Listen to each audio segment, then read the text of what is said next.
JKLH live में हूं आपके साथ सना वारिस। हेडलाइंस के बाद खबरें तफसील से और बुलेटिन की शुरुआत इस वक्त की बड़ी खबर से करेंगे। रियासी से इस वक्त की बड़ी खबर आ रही है जिसका रुख कर लेते हैं। आपको बता दें यहां पर दर्दनाक एक हादसा हुआ है। मिट्टी खोदने वाली मशीन JCB पलट गई है। मशीन के साथ नाले में गिर गए 3 लोग। नाले में गिरने से 3 लोगों की मौत हुई है।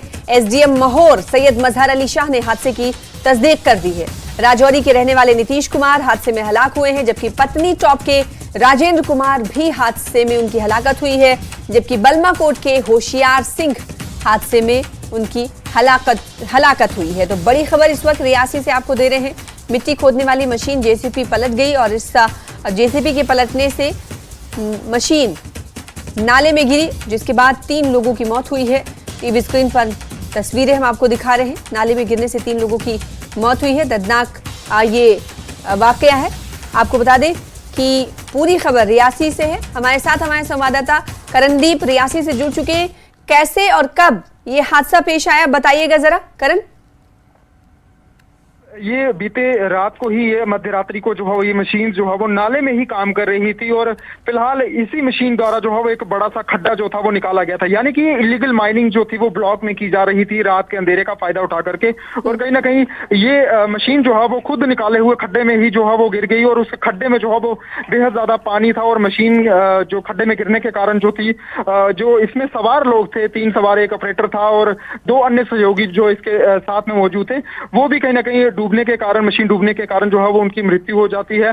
और सुबह तड़के ही सूचना मिलती है कि एक मशीन जो है वो नाले में जो है वो डूब चुकी है, जिसके बाद जो है वो तुरंत रेस्क्यू चलाया जाता है, लेकिन ये तीनों के तीनों वहां जो है वो मृत्यु पाए जाते हैं। फिलहाल इनकी जो डेड बॉडीज है वो PSC महोर में जो है वो पहुंचा दी गई है। ये मामला और ये घटनाक्रम जो है वो चताना इलाके के सुंगड़ी नाले का है। यहाँ पर ये मध्यरात्रि को ये मामला पेश आया और फिलहाल यहाँ पर माइनिंग जो थी वो की जाती थी, लेकिन कहीं ना कहीं चोरी से माइनिंग की जा रही थी। रात को माइनिंग की जा रही थी और कहीं ना कहीं गहरा खड्डा जो था वो नहीं दिखाई दिया, जिसके चलते जो है ये हादसा जो है वो पेश आया है।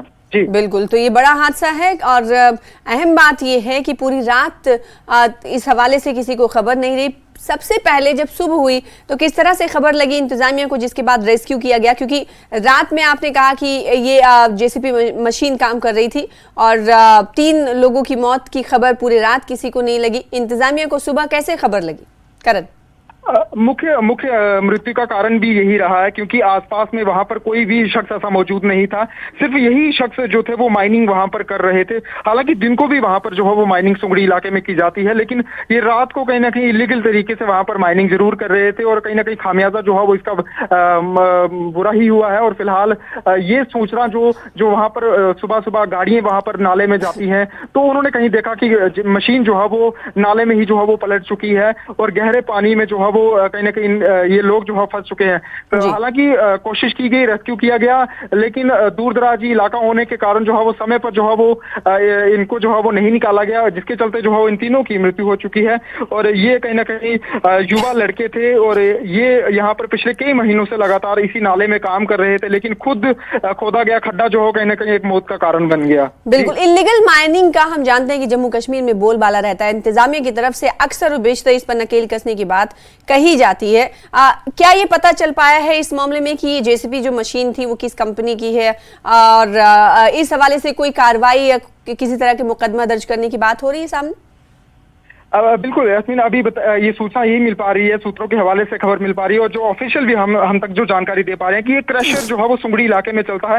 ये क्रशर की ही मशीन थी और ये मशीन जो है वो कहा ये भी जा रहा है कि SDM महोर के साथ जब हमारी बातचीत हुई है तो उन्होंने कहा कि इन्होंने जो है वो परमिशन जरूर यहाँ से मटीरियल उठवाने की ली हुई थी, लेकिन कहीं ना कहीं रात को माइनिंग होना ये इलीगल ही साफ तौर पर दर्शाता है, क्योंकि रात को कोई भी अधिकारी, कोई भी एडमिनिस्ट्रेशन जो है वो परमिशन नहीं देगी कि आप यहाँ से मटीरियल जो है वो उठवाएं। हालांकि इसे इलीगल माइनिंग ही जो है वो कहा जा रहा है, क्योंकि रात को मध्यरात्रि को अगर आप माइनिंग करोगे तो उसे इलीगल के तौर पे ही गिना जाएगा। हालांकि ये क्रशर वहां पर जो स्टोन क्रशर जो वहां पर चल रहा है सुंगड़ी इलाके में, उन्हीं की मशीन थी और ये उन्हीं के जो है वो मुलाजिम जो मृत्यु का शिकार हुए हैं, ये उन्हीं के मुलाजिम बताया जा रहा है। बिल्कुल, बहुत शुक्रिया हमारे साथ जुड़ने के लिए करण और इस खबर पर ज्यादा जानकारी देने के लिए। तो दुखदा एक खबर है, अफसोसनाक खबर है। 3 मजदूरों की मौत हो गई है जो जेसीपी मशीन को ऑपरेट कर रहे थे। फिलहाल आगे बढ़ लेते हैं। जम्मू कश्मीर से दफा 370 की मनसूखी के मामले में सुप्रीम कोर्ट कल अपना सुप्रीम फैसला सुनाने वाला है। जम्मू कश्मीर की खुसूसी हैसियत को मनसूख करने की मोदी हुकूमत के फैसले को चैलेंज करने वाली मुख्तलिफ अर्जियों पर सुप्रीम कोर्ट में 16 समातों के बाद अब अदालत अपना फैसला सुनाएगी। 5 सितंबर को इस केस की समात मुकम्मल हुई थी और अदालत ने फैसला महफूज रख लिया था। अर्जी गुजारों ने जम्मू कश्मीर तंजीम नौ कानून को भी चैलेंज किया है। इसके तहत रियासत जम्मू कश्मीर और लद्दाख यूटीज में तकसीम किया गया था। अर्जी गुजारों में नेशनल कॉन्फ्रेंस और दीगर तंजीमें साथी शख्सियात शामिल हैं। वाज़ेह है कि चीफ जस्टिस ऑफ इंडिया की सरबराही में 5 जजों की आईनी बेंच ने इस मामले की सुनवाई की है और अब इनके फैसले का सबको इंतजार है।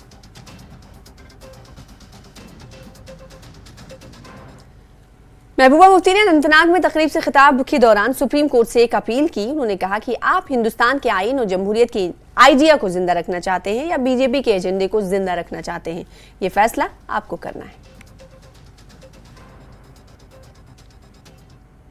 का सवाल नहीं है, ये आइडिया ऑफ इंडिया जिसको कहते हैं हिंदुस्तान का दिल, जम्मू कश्मीर को कहते हैं हिंदुस्तान का दिल, जो सुप्रीम कोर्ट को फैसला करना होगा वो जम्मू कश्मीर का नहीं है। वो सवाल है जो हिंदुस्तान आइडिया ऑफ इंडिया है, आप उसको जिंदा रखना चाहते हो? आप हिंदुस्तान के आईन को जिंदा रखना चाहते हो? आप हिंदुस्तान की जमहूरियत को जिंदा रखना चाहते हो या आप बीजेपी के एजेंडे को जिंदा रखना चाहते हो? ये तिमन फैसला करो। मगर जो मैं देख रही हूं कल रात से, जिस तरह पुलिस एक्टिव हो गई है, वर्करों के लिस्ट बनाए जा रहे हैं कि फैसला होने से पहले लोगों को अंदर रखा जाए, बंद किया जाए। उससे शक होता है कि कहीं ये फिक्स मैच तो नहीं हो रहा है, मैच फिक्सिंग तो नहीं हुई है कहीं। हाँ, मैच फिक्सिंग तमें पुलिस अलर्ट नाम हेवान कत कुस वर्कर छु, 2 दोहन में पे बंद थवन, 3 दोहन में बंद थवन, चाहे एनसी चाहे पीडीपी चाहे कांग्रेस।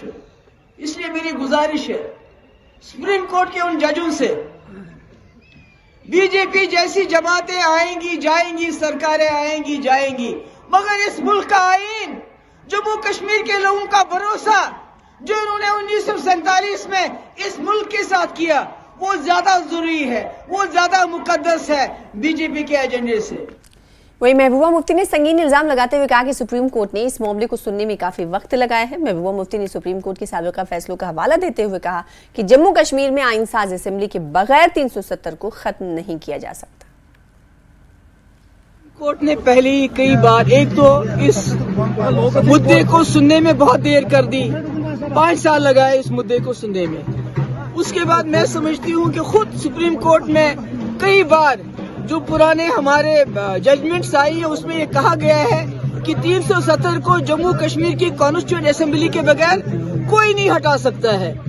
तो मुझे लगता है ये फैसला तो सीधा होना चाहिए कि ये जो उन्होंने किया 2019 5 अगस्त को वो नाजायज था, वो कॉन्स्टिट्यूशन के खिलाफ था, जम्मू कश्मीर के खिलाफ था। जो जम्मू कश्मीर के साथ वादे किए गए 1947 में, उन वादों के खिलाफ है। तो मगर जो मैं पिछले कल रात से देख रही हूँ, जिस तरह से अलग अलग जमातों के, खासकर पीडीपी का मैं सुन रही हूँ, हमारे वर्कर्स के लिस्ट लिए जा रहे हैं पुलिस थानों के जरिए, लगता है कि कोई ऐसा फैसला आने वाला है जो जम्मू कश्मीर या इस मुल्क के हक में नहीं है, बल्कि सिर्फ बीजेपी के एजेंडे को आगे चलाने के लिए है। इसलिए कुछ प्रिकॉशनरी मेजर्स लिए जा रहे हैं, जिसका मुझे बड़ा अफसोस है। मगर फिर भी मैं सुप्रीम कोर्ट को ये बताना चाहती हूँ कि आपकी जिम्मेवारी बीजेपी के एजेंडे को आगे चलाने की नहीं है, बल्कि इस मुल्क की सालमियत, इस कॉन्स्टिट्यूशन की सालमियत की है। उसका वही नेशनल कॉन्फ्रेंस के नायब सदर उमर अब्दुल्ला ने कुलगाम में पार्टी कारकुनों के साथ बैठक की और उमर अब्दुल्ला ने मीडिया से खिताब करते हुए 370 की मनसूखी से जम्मू कश्मीर में कहा कि कोई तब्दीली नजर नहीं आई। उन्होंने कहा कि बेरोजगारी बहुत ज्यादा हो गई है, मिलिटेंसी अभी भी मौजूद है और लोग अवामी नुमाइंदों के बगैर बुरी तरह मुतासिर हो रहे हैं।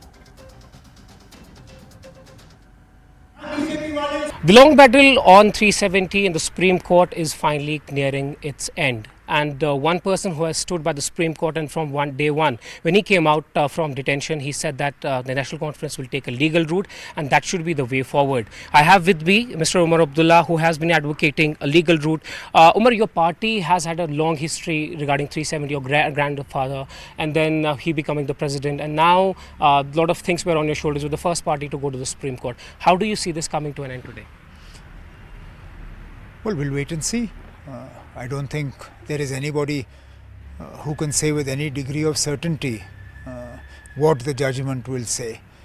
The only people who know are the 5 honorable judges whose verdict we await on Monday. We'll wait and see. We are hopeful. It is with a lot of hope that we knocked on the doors of the Supreme Court, as any petitioner does. From the first day, we have said that this is a peaceful sort of fight. We will use political, legal and constitutional means, and that's what we've done. That will continue. We've also seen that a lot of hopes are from the Supreme Court in regard to people of Jammu and Kashmir, because we didn't see people coming out on the streets and protesting against it. You from the day one asked people to stay indoor and hold their bars behind, and then look at the Supreme Court as the final verdict will come from there. As you said, that we don't know what will be the decision of the Supreme Court, but as a party, what do you think should be the further course after the Supreme Court? How can you ask me to lay out a further course when we don't know what the Supreme Court is going to say? Let the verdict come, then we will look at the verdict, and then we'll decide if a further course of action is necessary, and if it is, what that should be. As I said earlier, there is nobody who can with any degree of certainty tell you right now what the verdict is going to be. We'll wait and see. As far as adopting peaceful means or not coming out on the streets, that was not something Kashmiris did because I asked them to do it. In fact, I was locked up long before any of us could make an appeal. That was something Kashmiris did of their own accord, and rightly so. Whether it is with regard to 370 or whether it is with regard to the genuine anger that we feel with regard to what is happening in Gaza, the people of Kashmir have very rightly allowed their heads to rule their hearts. They have not given the government and its forces an excuse to come down on them with a heavy hand. They have not given an excuse for the government to clamp down on them. And I'm sure, regardless of what the verdict will be, you will see that the people of Jammu and Kashmir will show the same degree of sense and resilience. Last question is that BJP has been counting development. When we saw the arguments in the court, even the development was counting there. But you have been rightly saying that there have been incidents in the past, or right now Rajouri-Poonch belt has gotten activated once again. Do you see that that's a right argument to put forward before the court? Look, development was never a victim of 370. Jammu and Kashmir has been a victim of its geography. Jammu and Kashmir has been a victim of the circumstances that prevailed after the onset of militancy in the late 80s. Now, militancy was also not a product of 370, because 370 has been in existence ever since Jammu and Kashmir became a part of the Union. Militancy came about in the late 80s. And the BJP itself has always blamed Pakistan for militancy.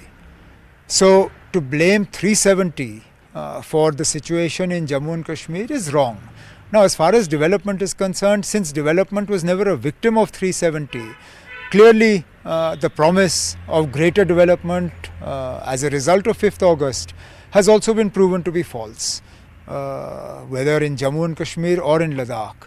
The fact is that people are deeply unhappy by what they have seen after 5th August, and the evidence of that is the inability of the government of India to conduct any meaningful elections in Jammu and Kashmir.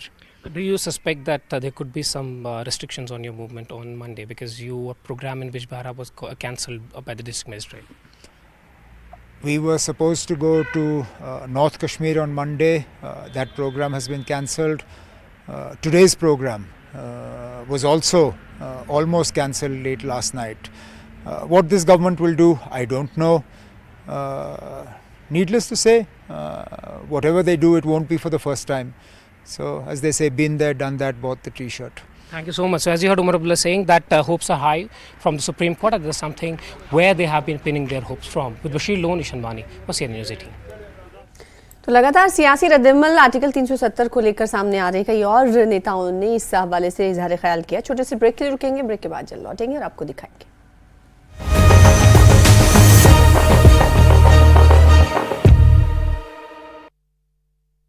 New and advance में registration हुई है, उन्हीं के card बनाए जा रहे हैं।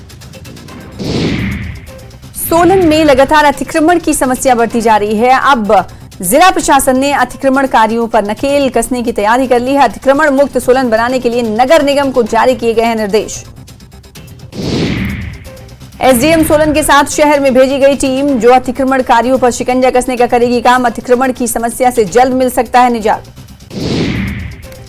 शाहजहांपुर में एसओजी और पुलिस को मिली बड़ी कामयाबी। 2 करोड़ 70 लाख की अफीम बरामद। पुलिस की गिरफ्त में 2 शातिर तस्कर।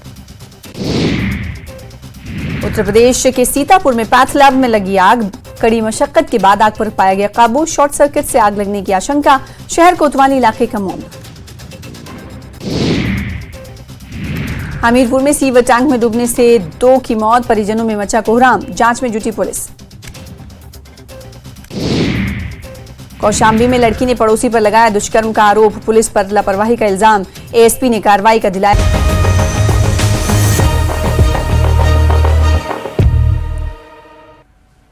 डीडीसी चेयरमैन पुलवामा और पीडीपी के जिला सदर सैयद बारी इंद्राबी का कहना है कि दफा 370 के हवाले से सुप्रीम कोर्ट का फैसला कश्मीरियों के हक में होगा। पुलवामा में न्यूज 18 जेकेएल से बातचीत करते हुए बारी इंद्राबी ने कहा कि दफा 370 को लेकर सुप्रीम कोर्ट में इस पर जो आर्गुमेंट्स हुए हैं इससे यहाँ के लोग काफी पुरुम्मीद हैं। इनका कहना है कि जम्मू कश्मीर के लोग इस वक्त जमहूरियत से बिल्कुल बेदखल रखे गए हैं। इससे कबल बारी इंद्राबी और पार्टी यूथ सदर वहीदुर रहमान पर्रा ने पार्टी कारकुनों से खिताब किया।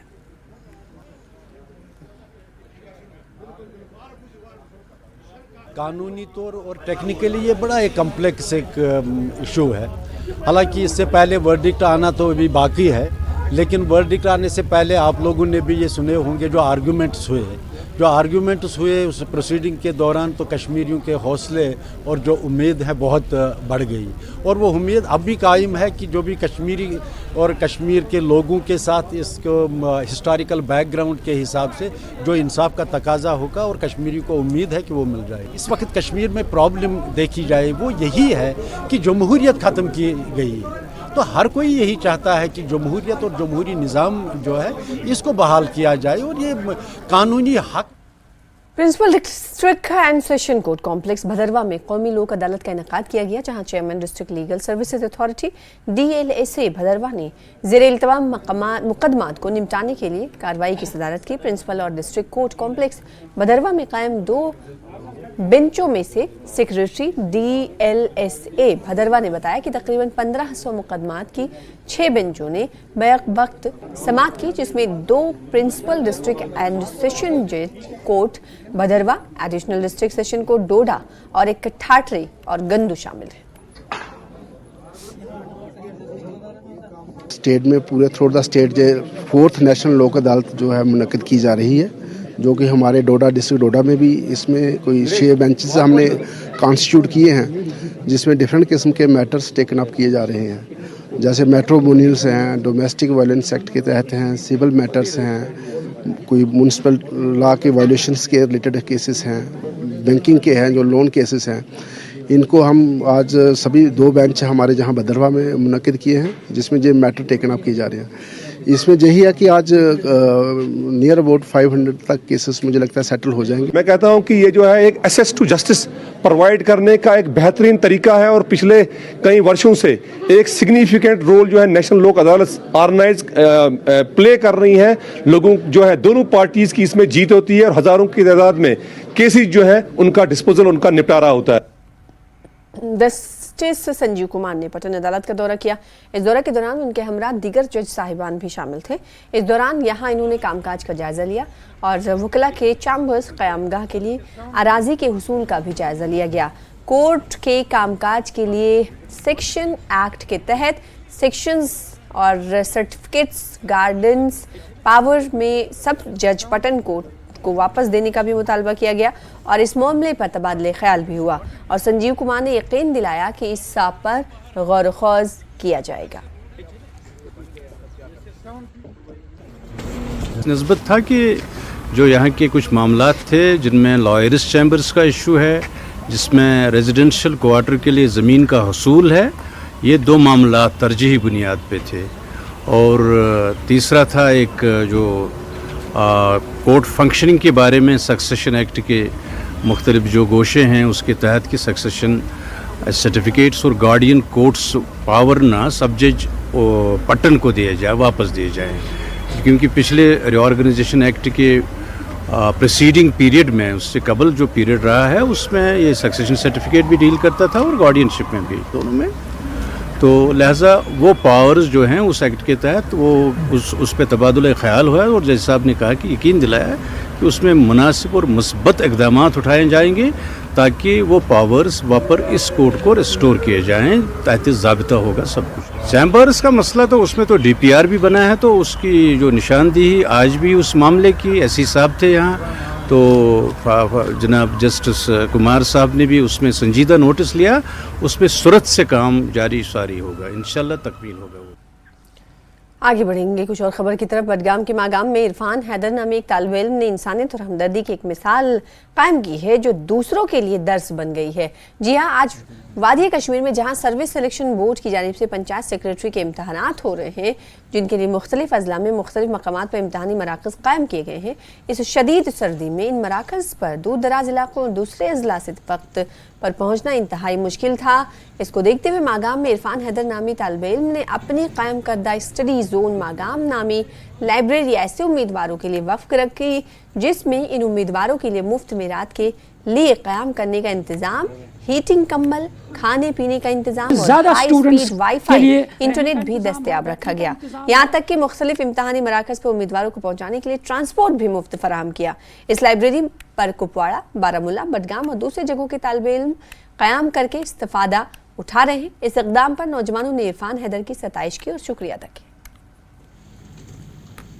JK सिविल सर्विसेज का इंटरव्यू भी दिया है, तो मैं ये एग्ज़ाम्स देता रहता था, VLW या पंचायत या सब इंस्पेक्टर का एग्ज़ाम। वो जब मैंने ये लाइब्रेरी एस्टेब्लिश की तो मेरा एक पर्पज़ ये भी था कि यहाँ पे एक वेलफेयर का कॉन्सेप्ट भी रहे, तो उस बरक्स मैंने यहाँ पे 14 सीट्स फ्री रखी है पुअर जो इकनॉमिकली वीक होते हैं। स्टेप लिया कि हम 100 बच्चों को अकोमोडेट कर रहे हैं यहाँ पे नाइट स्टे के लिए, उसमें उनको फूड, सुबह की चाय और हीटिंग, AC हीटर सब अरेंज कर रहे हैं उनके लिए और कंबल सब। हमें ये टेंशन थी कि वहाँ जाके कहाँ रहेंगे, ना तो हम इस डिस्ट्रिक्ट में पहले आए थे ना कुछ, तो हमें सोशल मीडिया के ज़रिए से इरफान सर का जो है कांटेक्ट मिला, तो हमने उनके साथ रब्ता करके उन्होंने हमें बताया कि आपको टेंशन लेने की ज़रूरत नहीं है, कि हमने आपके लिए हर एक चीज़ जो है मुहैया करके रखी है, आप आए हमारे यहाँ। उन्होंने जो लाइब्रेरी कंफर्ट जोन लाइब्रेरी जो खोली है, हम उनके बेहद शुक्रगुजार हैं कि उन्होंने हमारे लिए भी जो है ये सेटअप लिया कि हमारे रहने का, खाने पीने का सबका इंतज़ाम किया। हम उनका बहुत बहुत शुक्र करते हैं उनका। सेंटर का पता चला बहुत दूर था, मैं कुपवारा में रहता और जो एग्ज़ाम सेंटर है वो कुंजर साइड में आता है, तो बहुत ही परेशानी थी कि कैसे जाए, क्या करे, कौन सा रास्ता चुने, तो बहुत ही परेशानी थी, बहुत ही डिप्रेशन में था। तो उसके बाद जब पता चला, कल जो पोस्ट देखा सोशल मीडिया पे, जो पोस्ट देखा इंस्टाग्राम पे मेरे एक दोस्त ने अपलोड किया था, तो जब वो देखा उसके बाद एक रास्ता मिला और एक उम्मीद मिली कि नहीं कुछ तो है जो हम कर सकते हैं एग्ज़ाम से पहले, ताकि एग्ज़ाम सेंटर पहुंचने में कोई परेशानी या कोई दिक्कत ना हो। बच्चे हैं काफ़ी खुश हैं और ये शुक्रिया अदा करते हैं इस इरफान साहब का जिन्होंने ये लाइब्रेरी कायम कर रखी है और यहाँ पे इनके लिए रहने और खाने पीने और हीटिंग अरेंजमेंट सब हर तरह का इंतज़ाम जो कर रखा है, और ये इसके लिए उनका शुक्रिया अदा करते हैं। और हम उम्मीद करते हैं कि इसी तरह स्टूडेंट जो है वह आगे आए और इसी तरह के सेटअप्स, इसी तरह के यूनिट्स, इसी तरह के सेटअप्स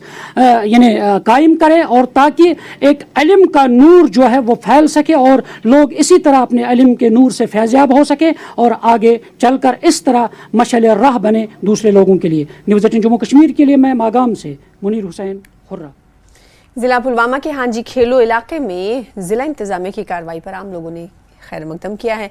हांजी खेलो गांगू में खेल का मैदान ना होने से जहां मकामी नौजवानों को काफ़ी दिक्कतों का सामना था, वहीं जिला इंतजामिया ने इलाके में सरकारी अराजी से नाजायज़ कब्जा हटाकर उस पर प्ले ग्राउंड की तामीर शुरू कर दी है, जिस पर मकामी लोगों ने जिला इंतजामिया का शुक्रिया अदा करते हुए उम्मीद जाहिर की है कि मुकर्ररा वक्त के अंदर खेल के मैदान का काम पाया तकमील तक पहुँचाया जाएगा।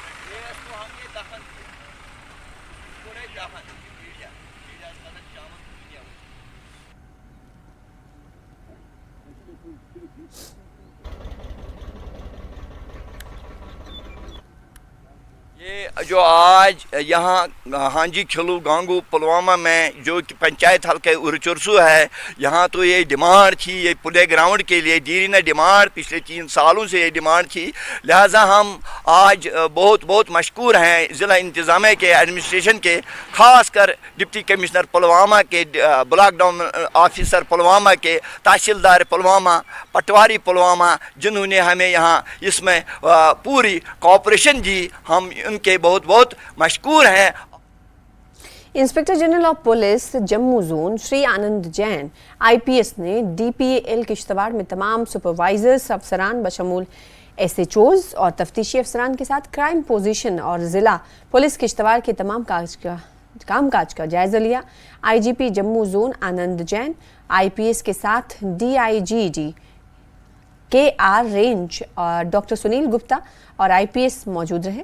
इजलास के बाद एक अवामी दरबार मुनक्किद हुआ, जिसमें सरकर्दा शख्सियात, मजहबी सरबराहान, ट्रेड यूनियंस, PRIs और मुख्तलिफ NGOs के मेंबरान वगैरह ने शिरकत की। मीटिंग के दौरान शुरका की जानिब से मुख्तलिफ मसाइल उठाए गए, जिन पर शुरका को उनकी शिकायत के फौरी अजाले की यकीन दहानी कराई गई। फिलहाल इसी के साथ इस बुलेटिन में इतना ही। मुझे दीजिए इजाजत। जम्मू कश्मीर लद्दाख से जुड़ी तमाम खबरें देखिए हमारे साथ जुड़कर। आदाब।